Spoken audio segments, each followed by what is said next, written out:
Welcome back to MPK vlogs. இன்றைக்கி நம்ம அருமையான லஞ்ச் பாக்ஸ் ரெசிபி தாங்க பார்க்க போகிறோம். இதுக்கு காலிஃப்ளவரை நல்லா க்ளீன் பண்ணிவிட்டு தண்ணி ஊற்றி உப்பு மஞ்சத்தூள் சேர்த்து நான் வேக வச்சு எடுத்துக்கிறேன். தண்ணி நல்லா கொதித்தோடனே ஒரு கொதி வந்தவுடனே ஆஃப் பண்ணிடலாம். அதிலே ஒரு 50% குக் ஆகட்டும்.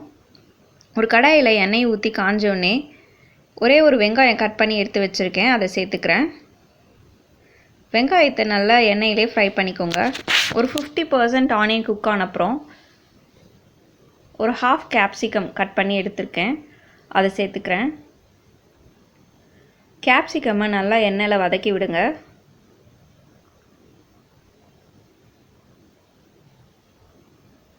ஒரே ஒரு பல் பூண்டு தட்டி சேர்த்துக்கலாம். தேவையான அளவு உப்பு சேர்த்துக்கோங்க. நல்லா கலந்து விடுங்க.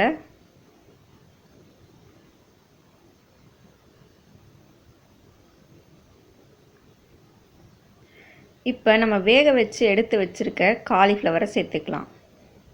காலிஃப்ளவரை சேர்த்திட்டு நல்லா கலந்து விட்டுக்கோங்க. 50% தான் காலிஃப்ளவர் குக்காக இருக்குது, அதனால் கொஞ்சமாக தண்ணி ஊற்றி வேக வச்சு எடுத்துக்கிறேன். தண்ணி ஊற்றிட்டு ஒரு மூடி போட்டு மூடிடலாம்.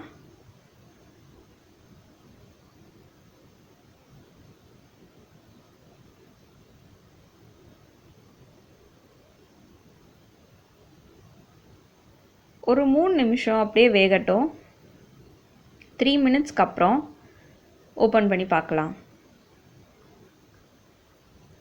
3 மினிட்ஸ்க்கு அப்புறம் நல்லா தண்ணியெல்லாம் வற்றிடுச்சு. காலிஃப்ளவரும் ஒரு 80 to 90% வெந்திருக்கு.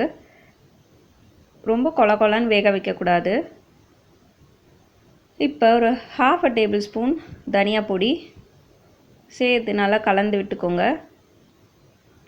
தனியா பொடியோட ரா ஸ்மெல் போகணும், அதனால் நல்லா கிளறி விடுங்க. ஒரு 2 நிமிஷம் நல்லா அதிலே கலந்து விட்டுக்கோங்க. காரத்துக்காக பெப்பர் பவுடர் சேர்த்திக்கிறேன். உங்களுக்கு தேவையான அளவு பெப்பர் பவுடர் சேர்த்திக்கோங்க. நல்லா கலந்து விட்டுக்கோங்க. பெப்பர் பவுடரை சேர்த்திட்டு ரொம்ப நேரம் கிளறக்கூடாது. இப்போ நான் வடித்து சாதம் ஒரு 2 கைப்பிடி அளவு சேர்த்துக்கிறேன்.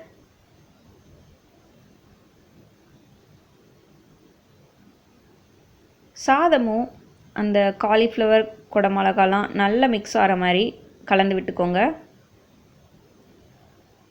இப்போ கொஞ்சமாக கொத்தமல்லியை சேர்த்தோம். கொத்தமல்லியை சேர்த்து ஒரு கிளறிட்டு ஆஃப் பண்ணிவிடுங்க. நம்மளோட காலிஃப்ளவர் ரைஸ் ரெடி ஆயிடுச்சு.